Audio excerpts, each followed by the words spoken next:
I'm very pleased to be starting this final session for the day. I've had an interesting day. It seems to me we've come a long way. For me, from those 3 years ago in Beijing, but as was pointed out to us by Ligia, through Paris, through the SDGs, through many other agreements that have been made. And there is lots happening.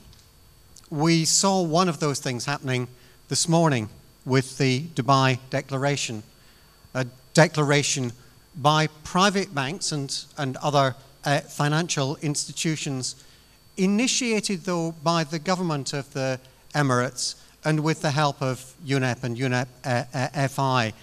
I'm struck by how often there is that linkage between one person in the financial ecosystem encouraging action and action actually taking place. You saw it the other way around, I thought. Lars Tunnel talking about the Africa Risk Corporation, saying we can insure countries and their citizens, but we can only do that when there's a disaster response strategy that is in place. The private sector, the public sector, working together. When we talked about a decarbonisation, Christian Thiemann from AXA said they were talking to the French government, and it was the government that had encouraged them in doing that. And then Catherine Hauer saying that in Norway it had been citizen action that had encouraged decarbonisation. So lots of linkages, it seems to me, that take place, and many other examples as we've gone through the day. Also lots of opportunities. I have to say I knew absolutely nothing about Islamic finance. I had never heard it expressed the way that it was this morning. It made me think, gosh, we could do with some Islamic finance in the United Kingdom, which is where I live, that thinks about the purpose of finance to finance the real economy rather than to do other things. So I hope that you, like I, have found the day informative. I hope you found it challenging. I did say at the beginning those were 2 of our 3 aims.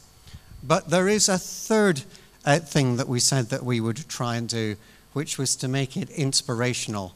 And just for the next 15 minutes, if you will allow us, we'd like to introduce you to Bertrand Piccard. He's one of the UN Environment Goodwill ambassadors, the man who inspirationally flew all the way around the world in a solar-powered plane.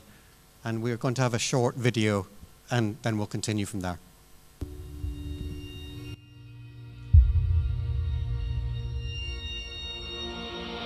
Attempting the first solar flight around the world.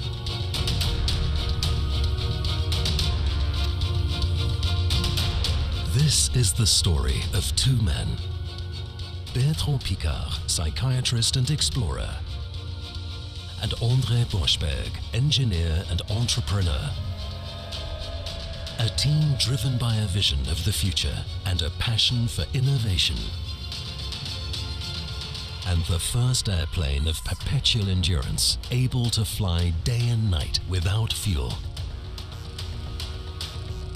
Together with their partners, they want to show the power of pioneering spirit and clean technologies to bring solutions for a better world. Solar Impulse, the adventure showing that change is possible. It's a bit the moment of truth, because you simulate, you calculate, you imagine, but there is nothing like testing and doing it in real. We deeply believe that we can achieve impossible and incredible things with renewable energies, like flying around the world with no fuel. And if this works, of course, everybody can do it on the ground to make a cleaner world. And this can be your way to be with us in the plane. And this was a scene in Abu Dhabi early this Monday. Dans ce journal également, ultralight plane is powered only by the sun's rays.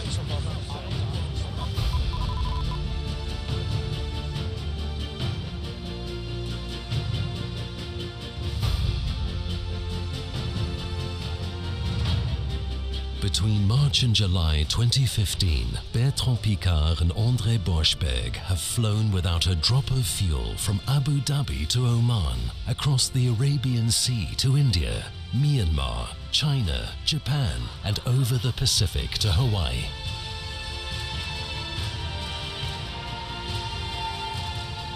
How are you feeling after all that time? You broke a world record in terms of solo flight a few hours ago.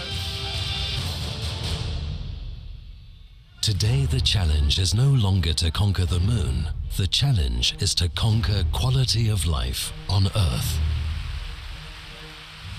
Our world desperately needs the implementation of clean technologies to reduce the energy consumption and the waste of natural resources. Hotel India Bravo, turning final, 02 right. This airplane is not built to carry passengers, but to carry a message. The world could reduce half of its CO2 emissions by replacing old polluting devices with new clean technologies, like those on Solar Impulse. But for this, we need political courage and pioneering spirit. Inspiring generations, promoting innovative solutions to the challenges of humanity, inventing a brighter future.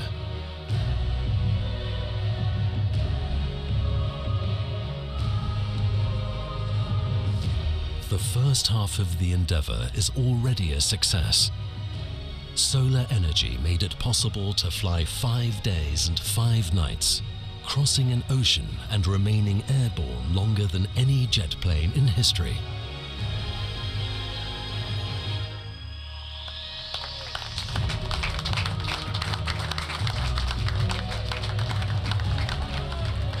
Will 2016 see the completion of this pioneering adventure, flying 20,000 kilometers from Hawaii to Abu Dhabi?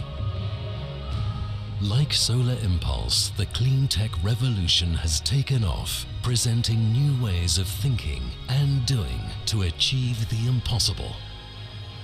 And you can be a part of it.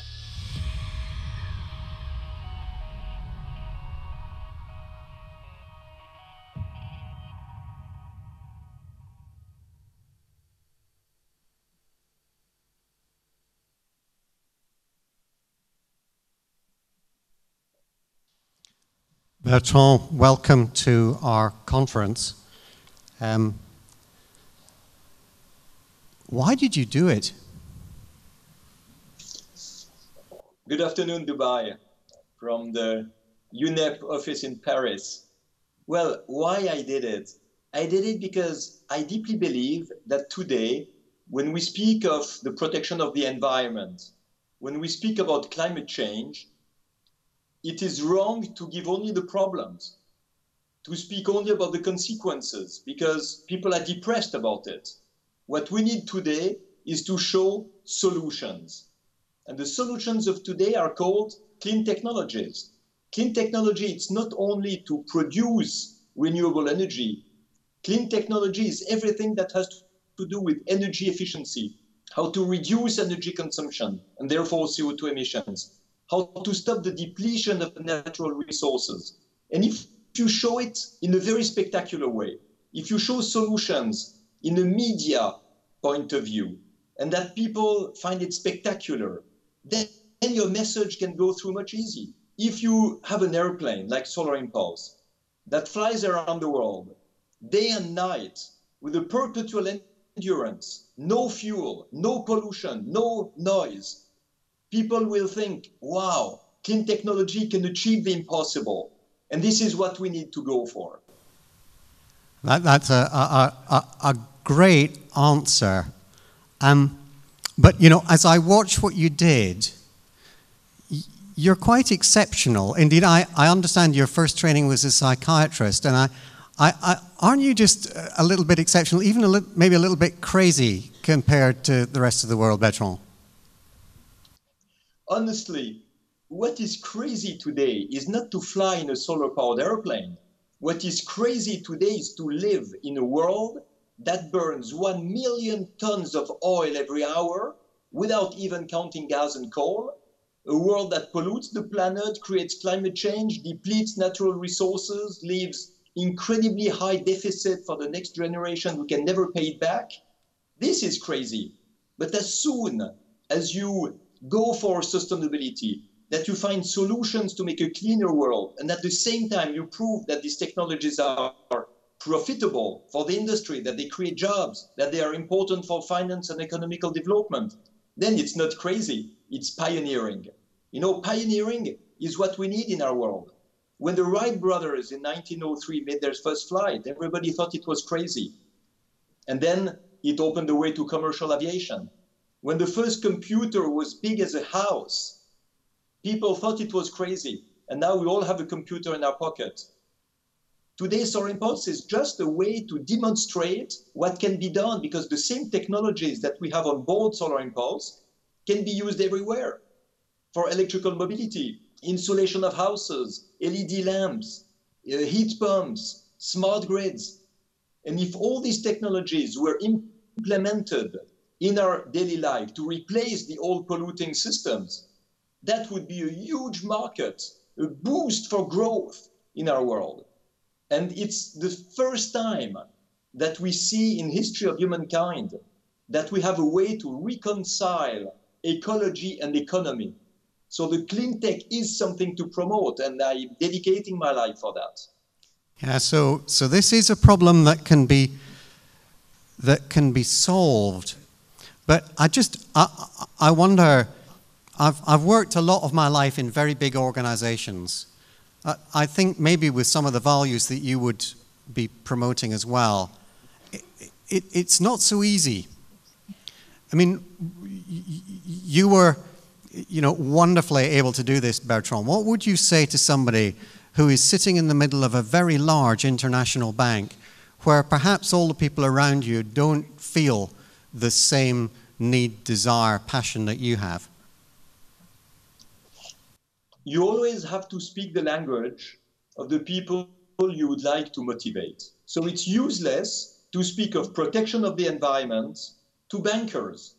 You have to speak money to bankers, financial needs and financial results. So today, what I would say to a banker is observe what is profitable today in terms of energy saving, energy efficiency, and invest in this, or support it, or fund it. Today, if you insulate a building, either from the cold or from the heat, you save so much energy that you reimburse your investment very, very quickly. This is the way to go for buildings. You have the smart grid. The smart grid is a fantastic way today to be able to reduce the energy consumption and to spread the peak of consumption of the day on a much larger amount of hours. So you can decrease the entire production of energy and still earn the same. So you have less cost and more earnings. This is where banks have to invest. And also, of course, in developing world, in developing countries. Today, it is useless to tell to the poor countries, don't develop yourself because we want less CO2. They will answer, well, we're not doing the problem. You did it, so let us have a development. And they are right. They are completely right. So I believe that the money that is given to help developing countries should be used for sustainable infrastructures, not just to help the spending of the state and the government, but to invest into everything the country needs to create its own energy sources, to hire their own people, to increase the wealth in that country. And now, if you look in the geography of the world, so many countries could produce solar electricity cheaper than with gas and oil. And they create it with their own resources, creating jobs and making profits, reducing their poverty, creating social wealth. So you do good, you do well if you invest in these fields, but you also make a profit because it's extremely profitable. What Morocco is showing with a fantastic investment in the solar thermal power plant in Ouarzazate, this is really a way to prove that it is profitable. it's not profitable in 2 years. You need more years. But today, with the interest rate that are so low, it's exactly the moment to invest, because everything we get better than zero interest rate is something good. So there are investments out there, and there's things that we can be doing today and more that we can be doing in the future if we organize ourselves. I think that feels right. Let me just ask you a couple of last questions, and thank you so much for your time and for being with us on this video link. But one would be, that was an incredible thing to do. What was the most difficult bit of the project? The most difficult was to find the good weather slots to be able to fly, but also to have the good amount of permissions. You know, in our world, bureaucracy and administration is a big handicap. There is far too much of it. And if in the future you don't have any more of big adventures, it's not by lack of ideas.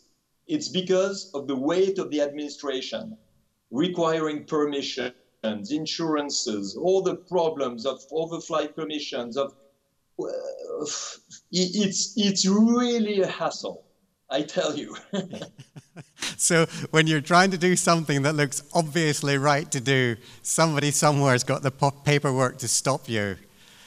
Yeah, I think that sounds right. So last question, Bertrand. What's your next project? The next project, I'm already working on it. You know, it's really in line with what I did with Solar Impulse until now.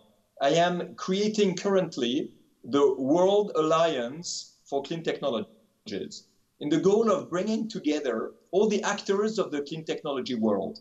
That means the startups, but also the bigger companies, institutions, foundations promoting the environment thanks to clean technologies, and so on. It's thousands of little institutions, or big ones, or small startups, or big companies. And they all speak about energy, but they have no power because they are not linked to each other. They don't communicate together. They have no relation with the media, and sometimes they are too big or unknown to be credible for the governments. So with the Solar Impulse Foundation, I am inviting them to join an association, a World Alliance, where Solar Impulse will offer them for free all the connections with the media, with governments and international institutions. So we can advise governments about the needs for solution depending on certain special situation of every country or every region. So we can advise governments and offer solutions. We can also have a big communication about what are the new inventions.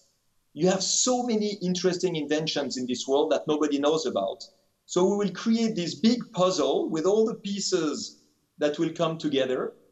And I think we can, like this, speak with one voice to really promote what is profitable into the clean technology world. This is what I want to do. And of course, I'm sure we will remain in relation with you, because the investment world will need to know what is the most profitable. And we will offer a lot, like in a catalog of all these solutions where people can invest. So it will be a triple win. It will be a win for the political world, a win for the clean tech world, and a win for the financial world. And of course, for the environment at the end, as a consequence.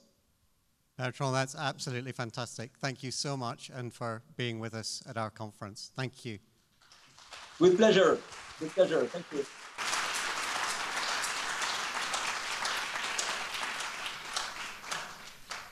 Okay, so maybe if we can close the screen now. And we come to the last session. Okay on those mics? Good. We come to the last session. Look, I've talked a couple of times about 3 years ago in Beijing. At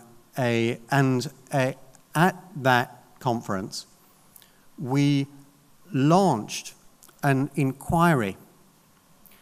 The inquiry was really aimed at taking a look not just at what it was that financial actors themselves could do, but thinking also about financial policy and how it was that the regulation of finance was either encouraging or discouraging a money to flow to green projects. And that was everywhere. What information, what reserving strategies, how would stock exchanges work, and so on and so forth.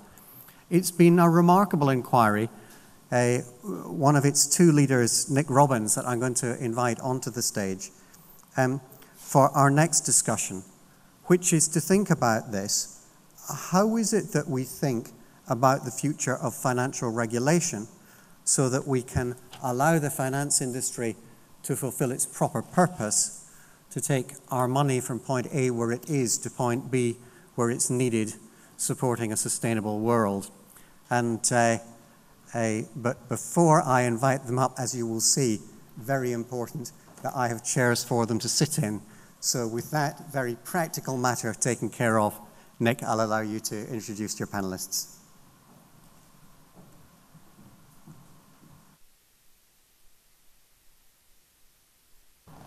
Thank you very much, David. My name's Nick Robbins, working with UNEP. UNEP's finance inquiry into the design of a sustainable financial system. Many of you will know about our work, and many of you have contributed to our work. I like the way that David had introduced Bertrand's session as the inspirational session. I hope we're going to continue that in this session when we're going to be looking at how we build on the positive momentum and move to a transformation of the financial system. I'd like to ask my panelists to join me up here on the panel. Fiona Reynolds, Managing Director of the Principles of Responsible Investment. Christian Thiemann, our co-chair of UNEP FI, Executive Board Member of AXA, and also a member of the task force under the FSB on climate disclosure. We have Governor Patrick Njoroge, the Central Bank Governor of Kenya, and also Antoine Hobeish, who works as a special advisor to the Union of Central Banks. I think we heard just from that last clip and the discussion with Bertrand that change is possible. So I think what we've seen and what we've all been involved in is a very positive momentum. For the first time, we see the G20 taking up green finance and heads of state recognizing that we need to scale up green finance. We have the expansion of the green bond market growing 5 times in only a few years. We also heard from Bertrand a bit of investment advice, that this is exactly the moment to invest. And again, I think that is a sense we're poised to scale up green finance. And perhaps, certainly, I think Christian and maybe others on the panel in terms of financial regulation will recognize that bureaucracy is quite a hassle, perhaps, as well. So we want on this panel to think about the momentum that we're seeing, that we're experiencing, we're part of, but maybe not to rest on our laurels and not to be too complacent, and also to think really ahead and think about the challenge ahead and think really about what is going to be needed to achieve the transformation in the financial system we are going to have to engineer to deliver the Sustainable Development Goals and to deliver the Paris agreements. I recognize this is the last panel of the day, so we're going to try and make it as interactive as possible. But I'd like to start with you, Patrick. We've worked out that you're also a batchmate of Christian, both worked at the IMF together.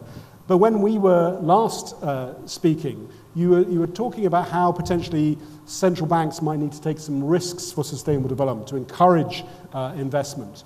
Kenya has a great reputation for mobile banking, for fintech, some of that now being applied to green finance. What are the sort of things that really stood out in your mind in terms of the momentum on green finance in Kenya? Thank you, Nick. Good question. I have to say it's a good question to have here also because it makes us see that there's so much that can be done being in Dubai. Not just the Burj Khalifa, but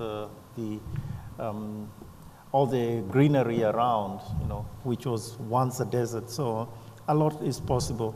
But what are we doing as central bankers? I think the first point relates to regulation. And I think this came out in the video a moment ago.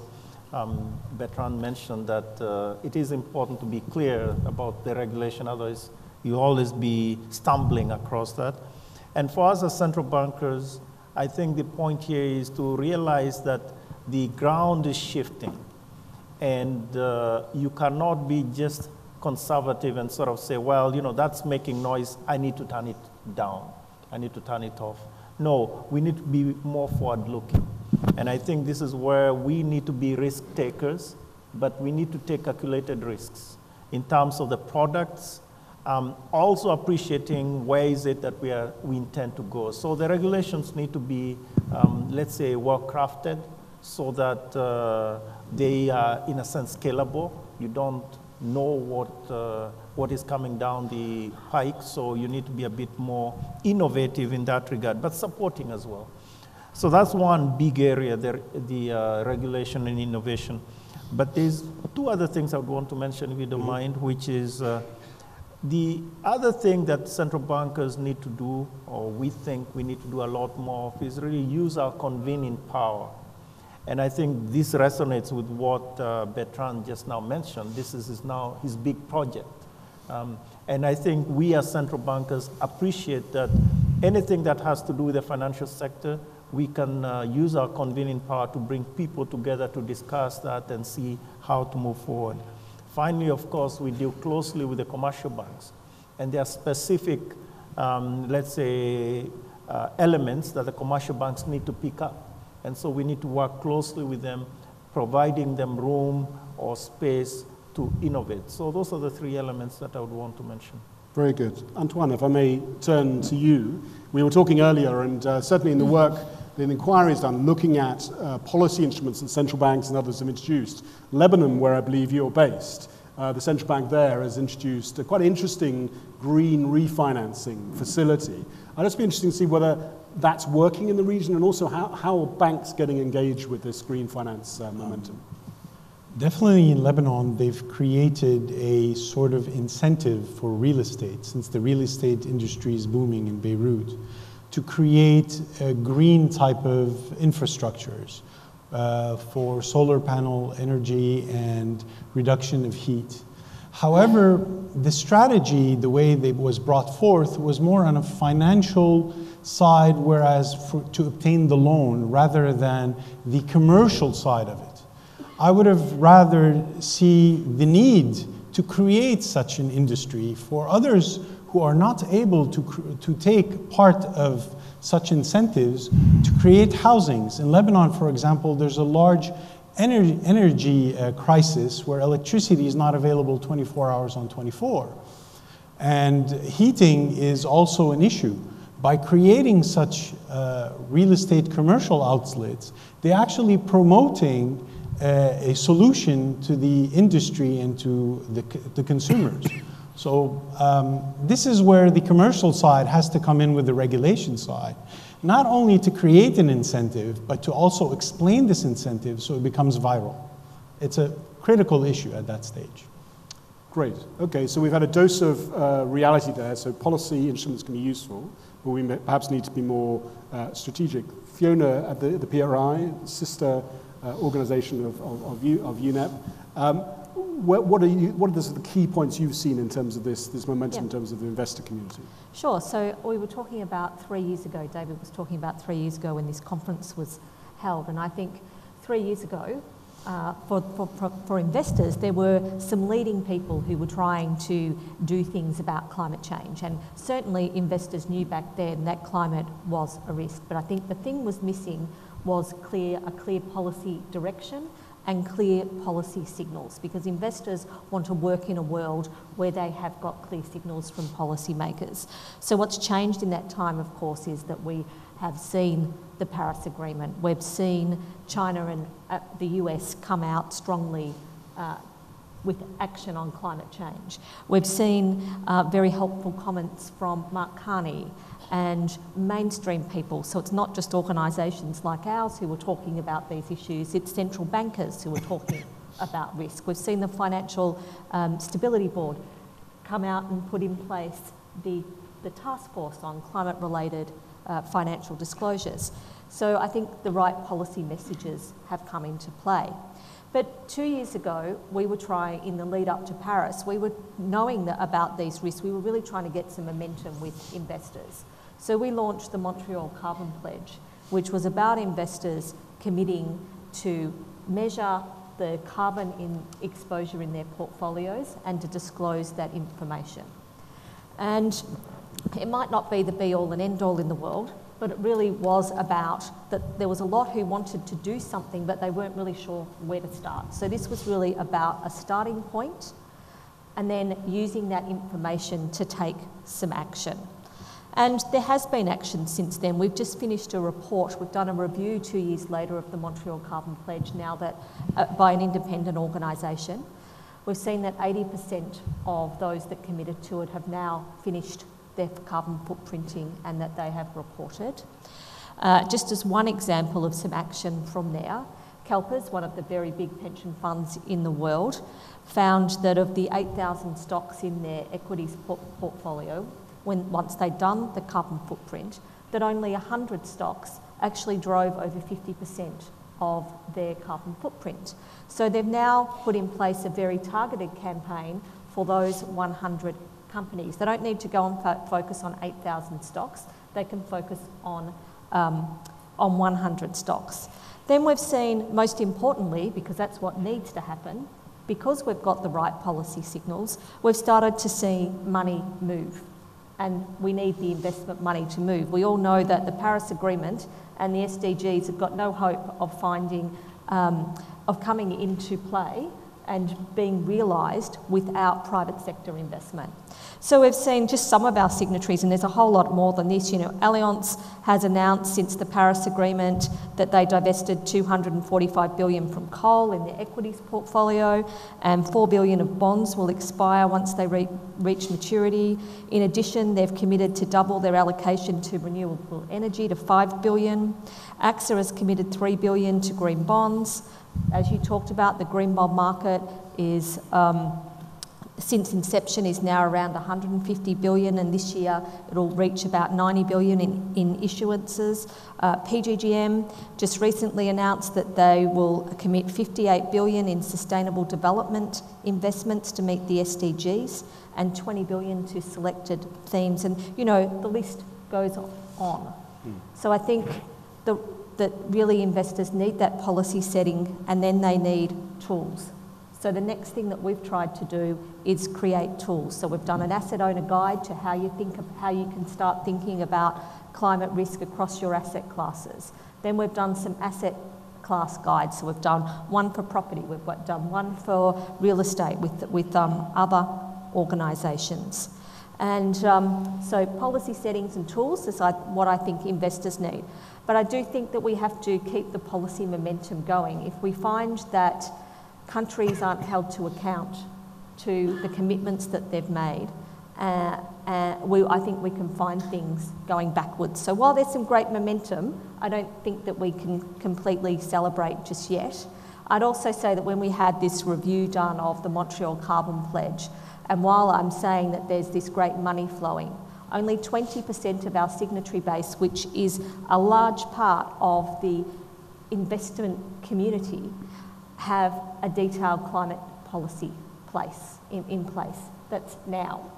So I don't want to burst the bubble of enthusiasm, but we have to applaud what's happening, but we have to keep our focus on the fact that there is a lot more to be done. So, Christian, some of AXA's actions have already been mentioned, but I think that sort of theme of perhaps holding the applause for the moment.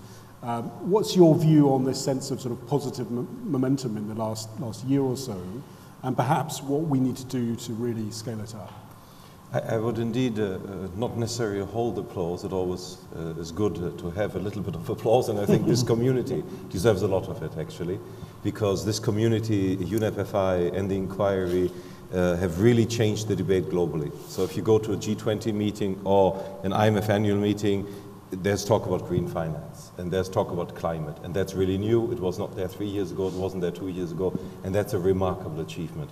That's a remarkable achievement because, of course, it will, I think for the first time we have the feeling we have a grips on the issue. We are beginning to put the tools in place to solve it. And with this, I believe it's so helpful because we would, if we solve climate issues, we can solve many other social issues.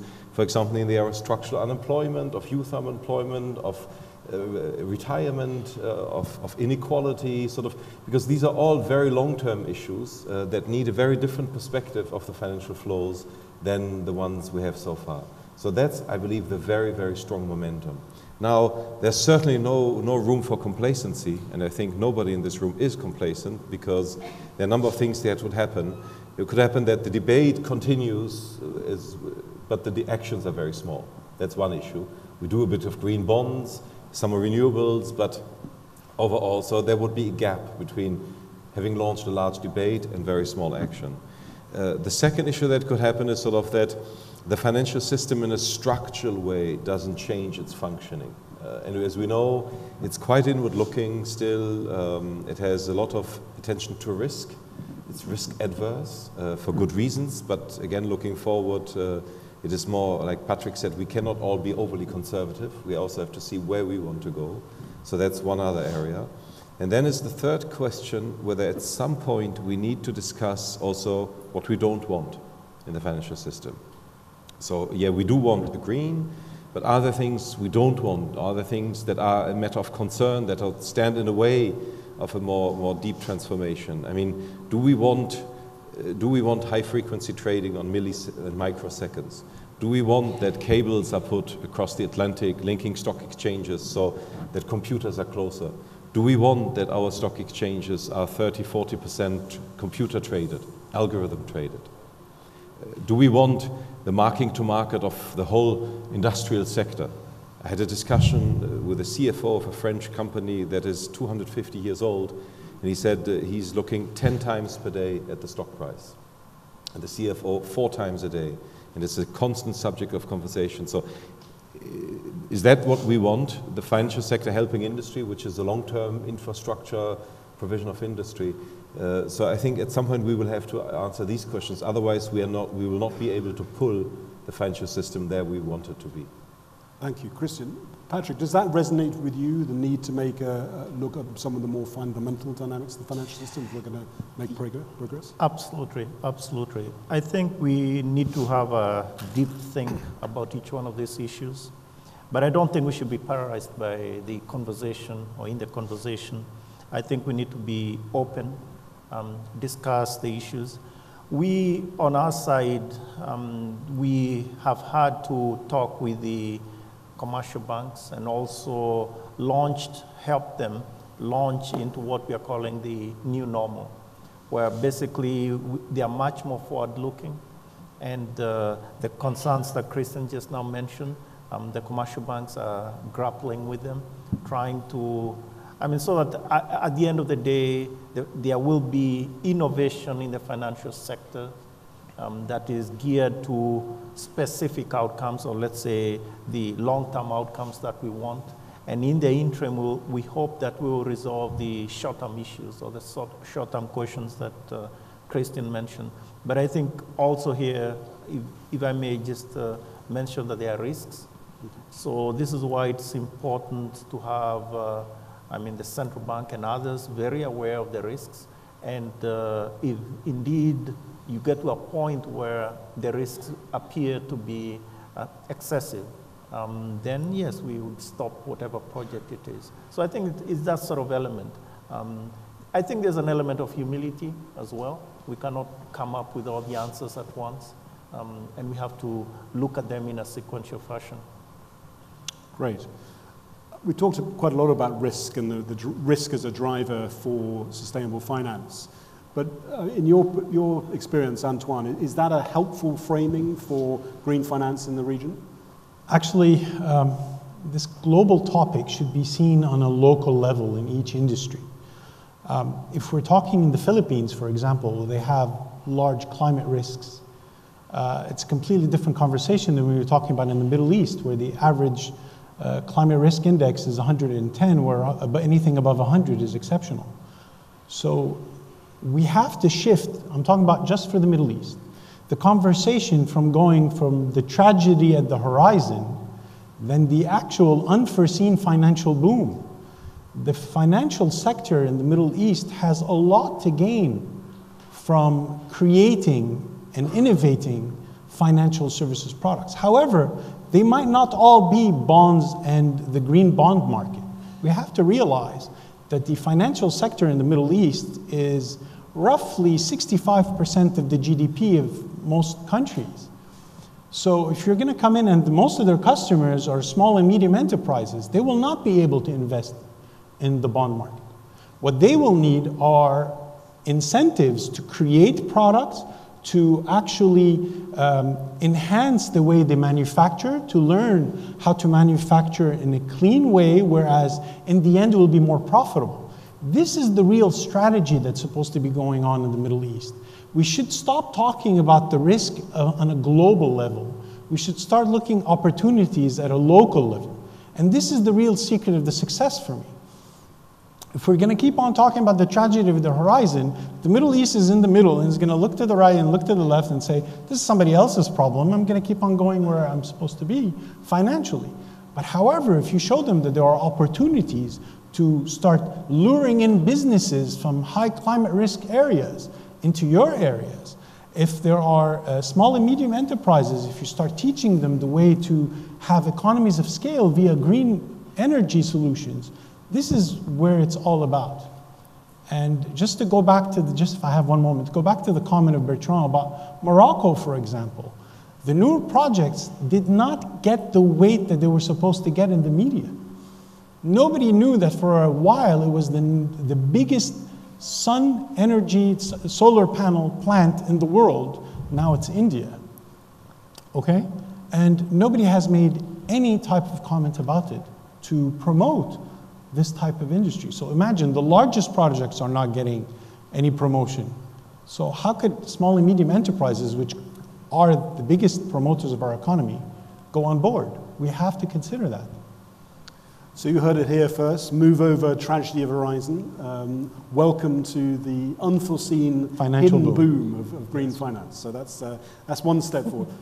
Fiona, maybe before we go out to the audience for their questions and so on, you talked about the policy framework being there. What's the sort of big next step you think for the investing community to move the assets and take up these opportunities? Yeah, sure. So, I talked about having the right policy settings and the fact that we've got some leading signatories who have made commitments and are doing some fantastic stuff. But we're not going to succeed unless we get the other 80% moving. So we're really looking, we've just turned 10 this year, the PRI, and we're really looking at the next 10 years. And what do we need to do over that next 10 years to galvanise investors around the whole sustainable finance area? So we really think that we need to focus on now the right regulation is one area, the right system, as Christian talked about, the right actual financial system, the SDGs, and then also investor action. So we've really started with what's the sort of basic that we need, and keep coming back to this issue of fiduciary duty all the time. So with our UNEP FI and UNEP inquiry, we've produced an updated report on fiduciary duty, and we've looked at fiduciary duty 10 years later. And we looked at, first of all, 8 developed countries. And the report basically says that where people were talking about fiduciary duty kind of allows you to do ESG 10 years ago, that now it's not possible to be meeting your fiduciary duty without considering environmental, social and governance factors. And so we've taken these 8 countries and we've done a country roadmap. So what are the regulations that need to change, what needs to change in each of those countries? And we're starting to roll those out, and we'll start working on those issues, because it's still something that continues to come up as a roadblock, as surprising as that does seem 10 years along. We've also then done the report and looked at 6 Asian countries. And that report just came out. We launched it in September, and we'll take those issues further. And importantly, we looked at very large parts of Asia, like the Chinese market. And then we've been looking at regulation. So we've mapped 300 pieces of regulation that exist across the system that supports responsible investment. And in a very simplistic way, we've found that where you've got better regulations, you've got better outcomes. And so we want to focus a lot more on the regulatory side of things and making sure that we've got good pension fund rules, good stewardship codes, and good corporate disclosure. And then we're also going to do some work on the financial system. So how do we make sure that we've actually got a sustainable financial system? So we've just done a big consultation on this issue, and we looked at what we saw were 30 problems in the system.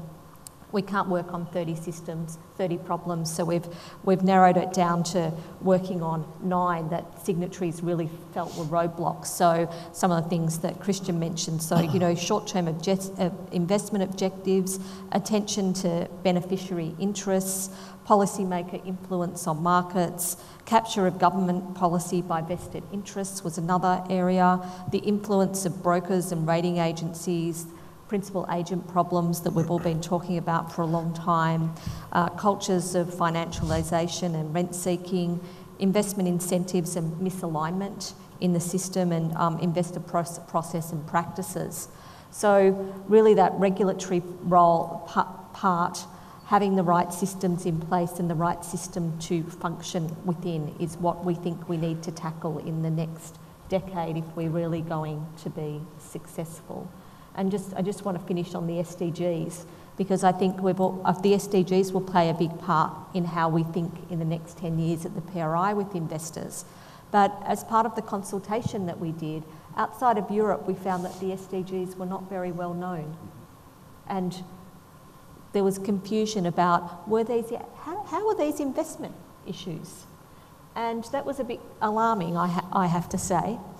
And so while there's some real leaders, there's some people still, investors, going, SDGs, what are they?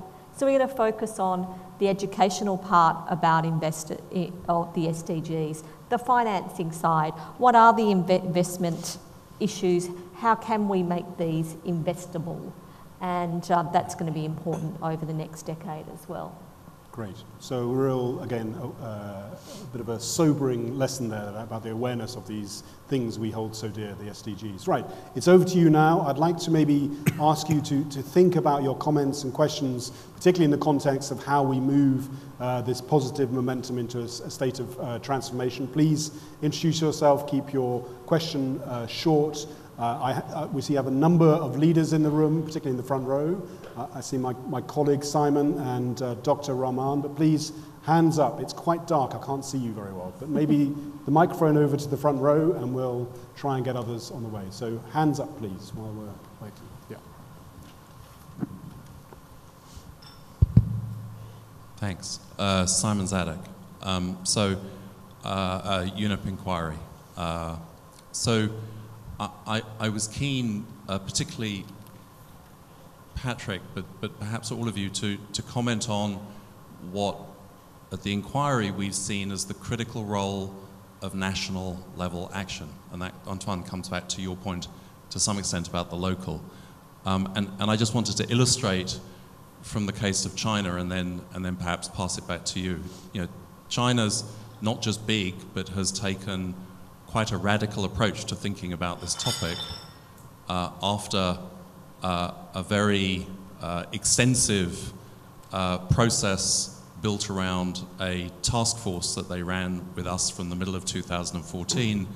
It's ended up with the State Council this August embracing a set of guidelines covering 35 different types of intervention, covering not just regulatory, but policy, regulatory standards, judicial, fiscal, and institutional innovation. So right across the board, with a view that the rollout of these guidelines will significantly transform the way in which China's financial markets, as they develop, deal with particularly environmental issues, climate, but also many other environmental issues, notably air, water, and land contamination.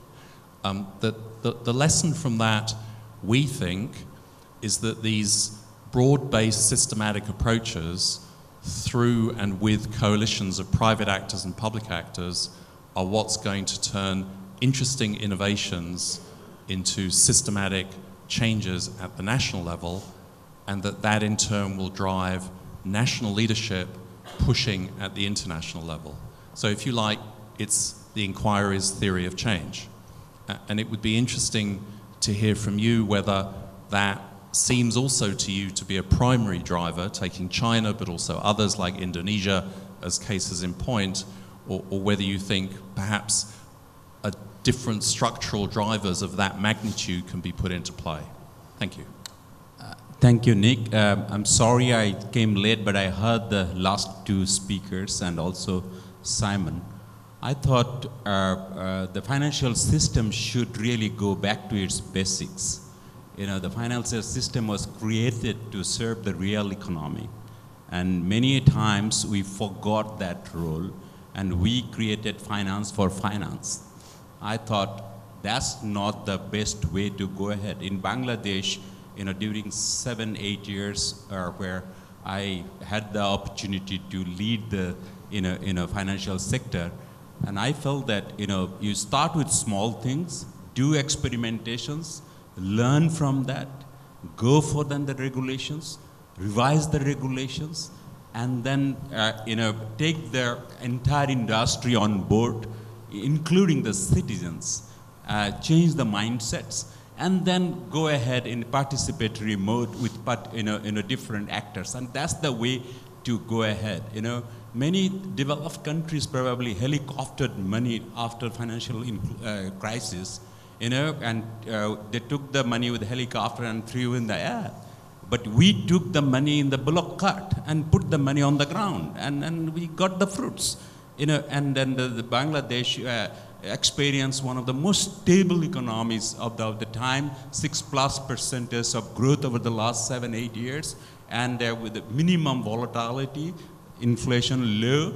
And what is more important, that's what I wanted to touch on, we really provided money for agriculture, SME, and 50 about green products. You know, these are all experiments. And the women entrepreneurs were given special, priority. Many of them are now producing, organic fertilizer in their homestead and biogas plants and all that actually. And now the SME and agriculture cover about 40% of the total portfolio of the loans. You know, it was not even 15%. So that's how you can really touch the ground, sow the seeds, and you will get the fruits. And I think that should be the approach. And I fully agree that the regulators have a big role to play in motivating the industry to go for the reason that it was created. Thank you very much. So maybe panelists take those two ones. Simon's point, the experience I think many of us are learning about the importance of systematic national processes, China being an example, but also I think we've had other cases. And then I think building on that, the importance again of the financial system rethinking it so it's more in a service mode for the real economy, SMEs, agriculture and so on. Christian, maybe if I could turn to you to sort of kick off first in terms of your reflections. I mean, definitely I like both points very much. The one for Simon is clear that national action is needed. That's where the government accountability is. And then we will have to think very hard how we do the division of labor between the international and the national level. And to the point on the financial system, what you say is totally right.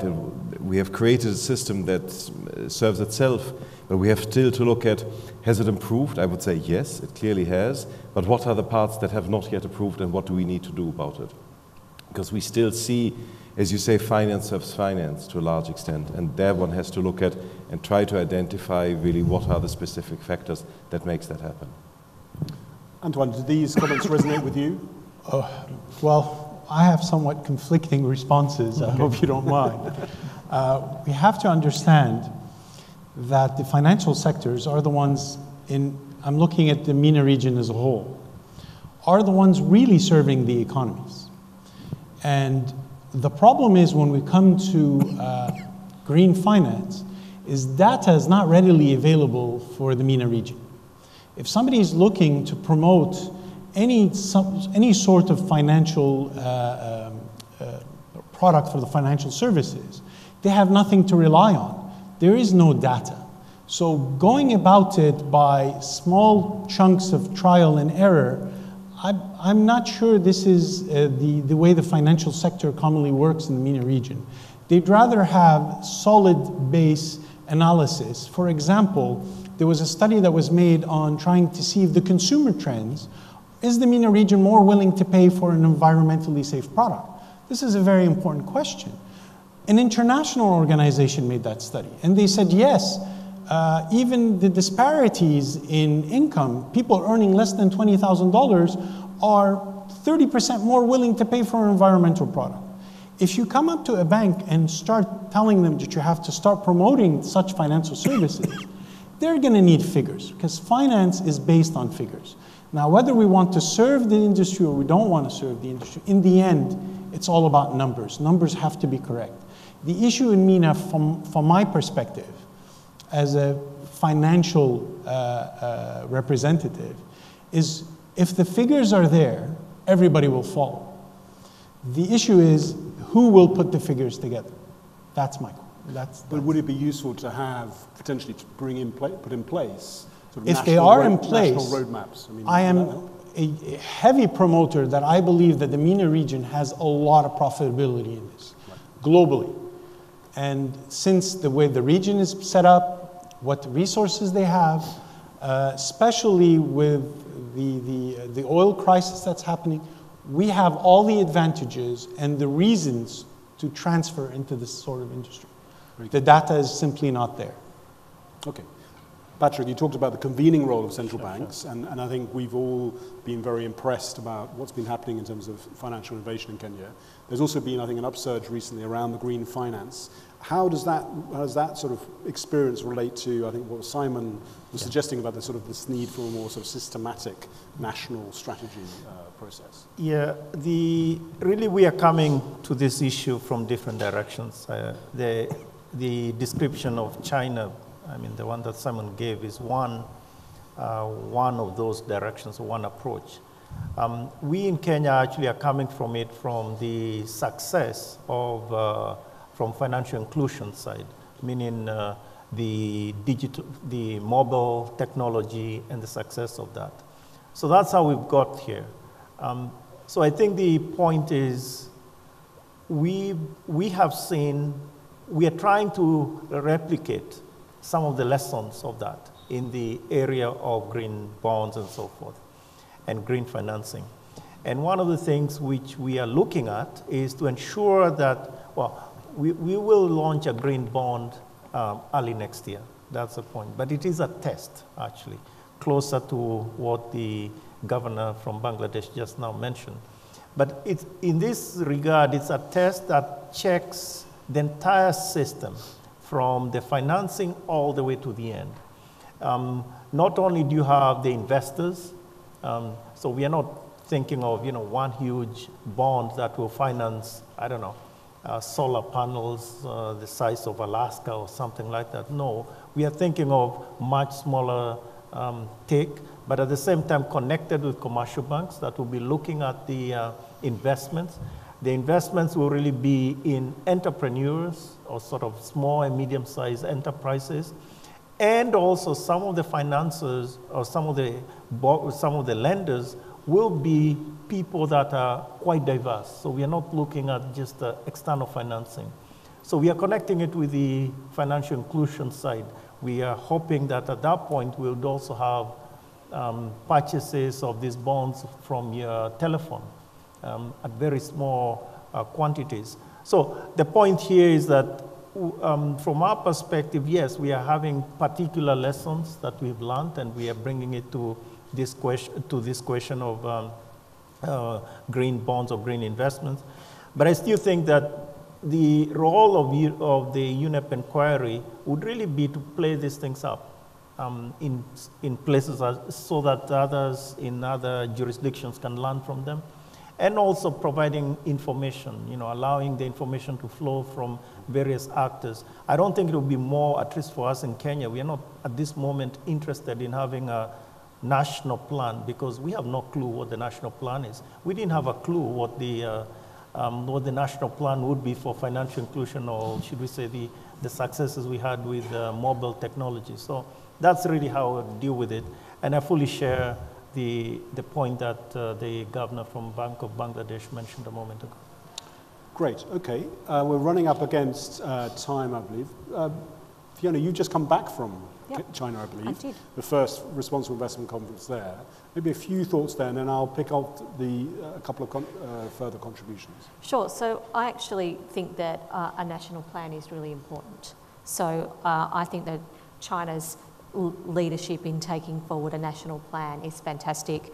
And again, it comes back to having the right signals and policy settings. I would say that while I was there, I talked to a lot of investors, and that doesn't mean that they actually know what to do.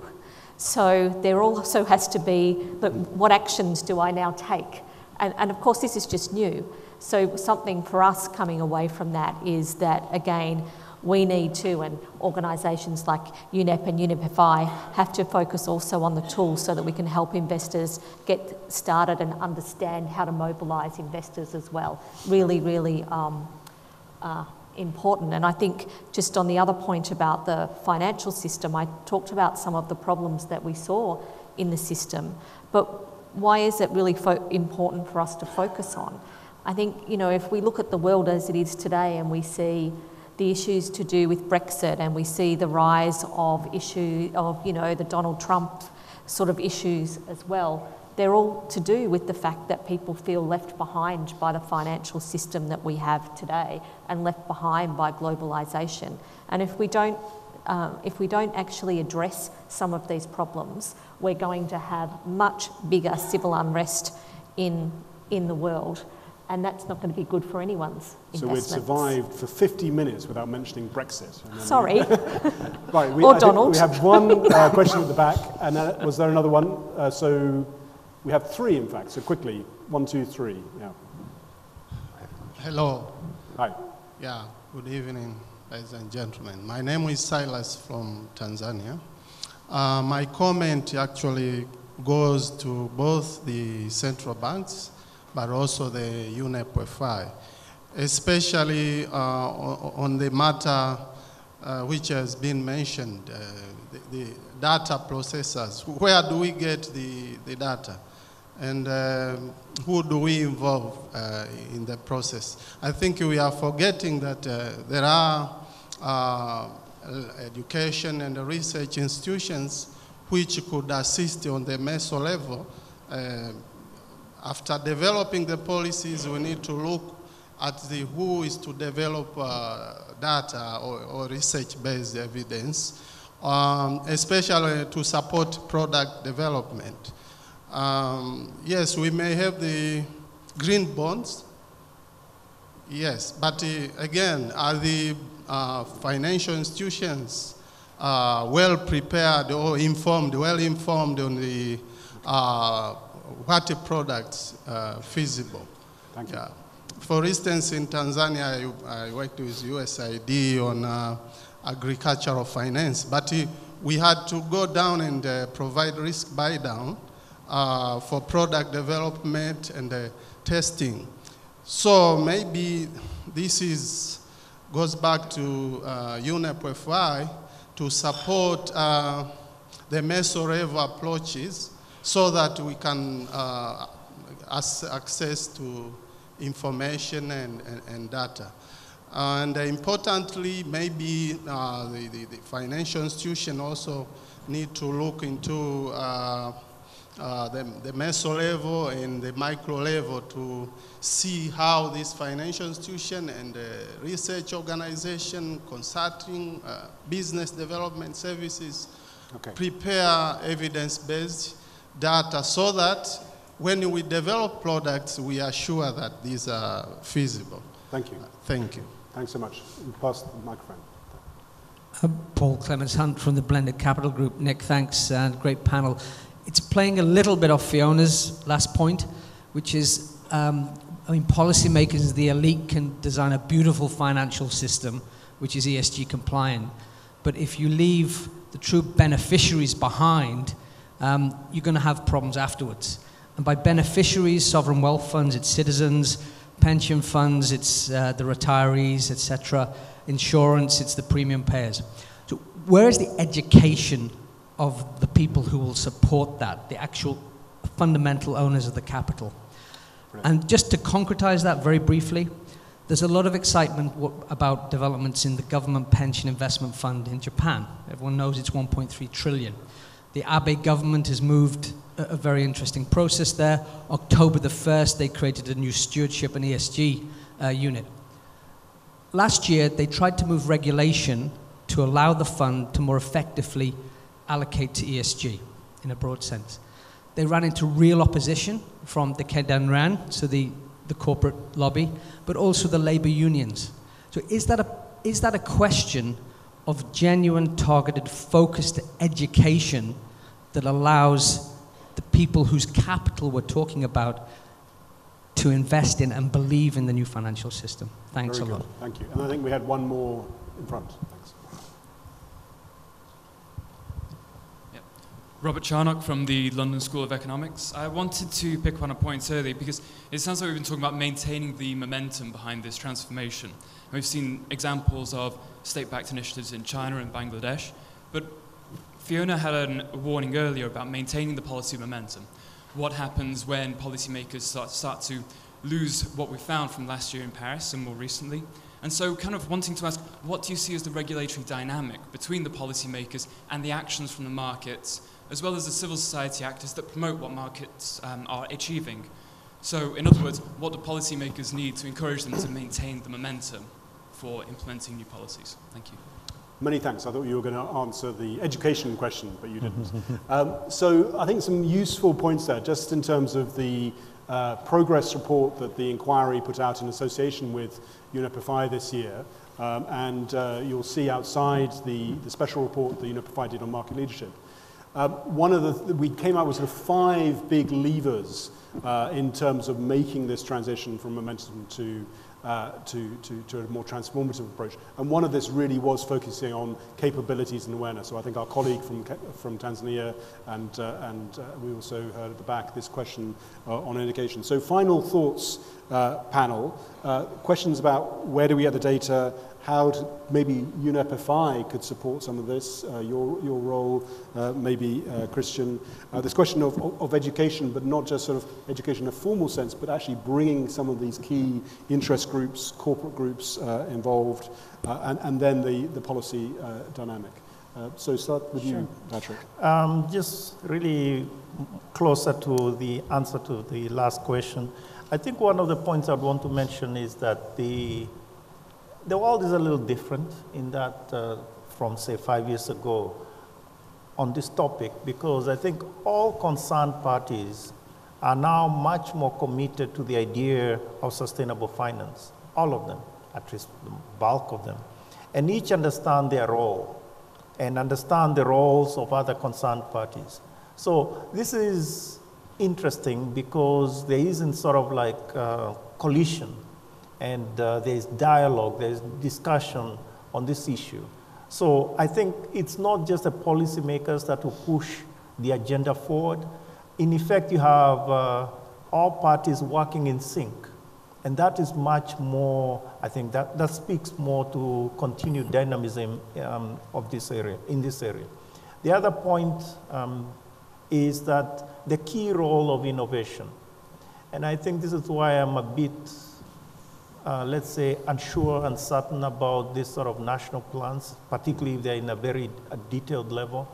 Because what we've learned from other areas is that innovation is key. And in terms of even the financial products and things like that. I mean, now we're just talking about bonds. Why should we just continue talking about bonds over the next 10 years or even the next 5 years? The point is, innovation is key in this whole area. And I think the scope for that, or the limit for that, is the power of the human mind. We just watched a video that, in effect, in a very graphic way and a very specific example shows what innovation can do. So I think those are the elements that I think will drive it going forward. Innovation and our sort of supporting that. I didn't mention the term technology, but I think one could see how that would play a critical role in innovation.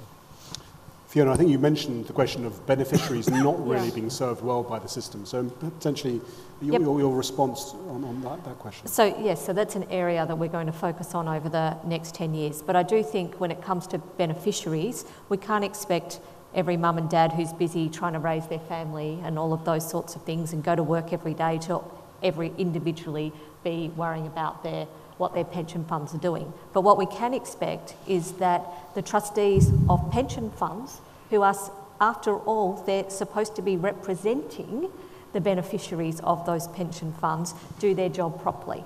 And what we see at the moment is that there's some fantastic asset owners.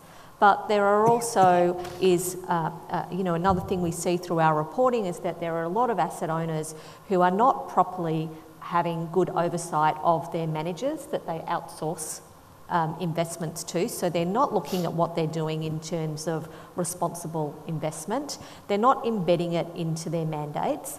They're not questioning their managers, and that's another area of focus for us. And then I think we should support really great initiatives and not be scared of them, as some people are, like Vote Your Pension. That really does give people power and a simple tool to be able to get their voice heard. Or organisations like Share Action that help individuals and trustees about what they can do at annual general meetings and how they can use some of their people power. Because I think we're going to get much better results if we actually get beneficiaries involved, and we'll all everything in the chain people will pay more attention to. So I'm kind of really excited about us taking on the beneficiary piece. Power to the people, Christian. Your thoughts? I mean, for me, for the UNFFI conclusion are very much, we have to be mindful it's a membership organization and we have to give things back to the members. We have to help members to implement the sustainability in their own strategies. And this can be on climate, this can be on ESG more broadly. And so we have to further develop the tools that we allow our membership institutions to find their way in the world and then to concretely transpose it, to be market leaders in their sectors, to work with their associations in order to really drive the agenda forward. That's, for me, the main takeaway. I'm very inspired by what Patrick said on this convening role of central banks. And it, of course, reminds us that on the climate issue, it was Mark Carney, a central banker, who discovered the issue, who made the link between risks and opportunities and so on. And I'm just wondering whether there will come a point where we have to rethink the role of central banks somewhat more broadly.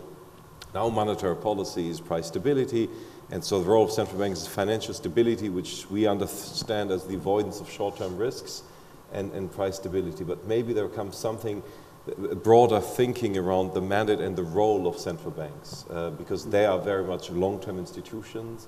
They are not partisan in the system. They are deeply involved, deeply informed, obviously.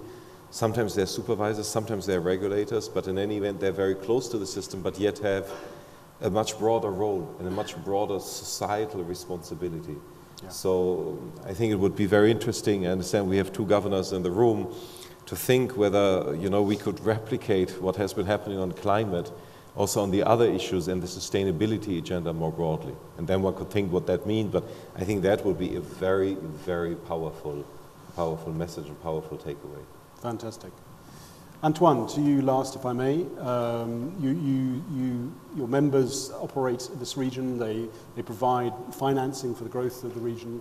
What's the sort of key point for you, listening to the questions in terms of taking forward the green finance, sustainable finance agenda? The key for me is at this stage is to shift awareness from risk towards product development and business development. That's mainly the issue. Let's start. Risk is a very important aspect, but we have to start studying and understanding the business development aspect of it. I think Bertrand said it best, where financiers, when you need to talk to them, you talk about risk and profitability. And this is the common language that we have to start talking about. Reports, data, awareness, and of course I agree with training, all have to be geared towards those two subjects. We cannot leave risk only be the leader of climate change or climate finance. Fantastic. So I think we've heard about the power of innovation and the importance of linking back to the real economy. the importance of empowering beneficiaries of education, capacity building, the need for roadmaps, but these to be flexible to actually stimulate innovation, the hidden green finance opportunities, which maybe we're overlooking. A major theme, I think, interesting for all of us to think about rethinking the role of central banks, building on the experience of many areas, and obviously for all of us here, the role that membership organizations such as PRI, but also Unify, can play. We've run a little bit over time, so I apologize for that, but I'd like to ask you to join me in thanking the panel.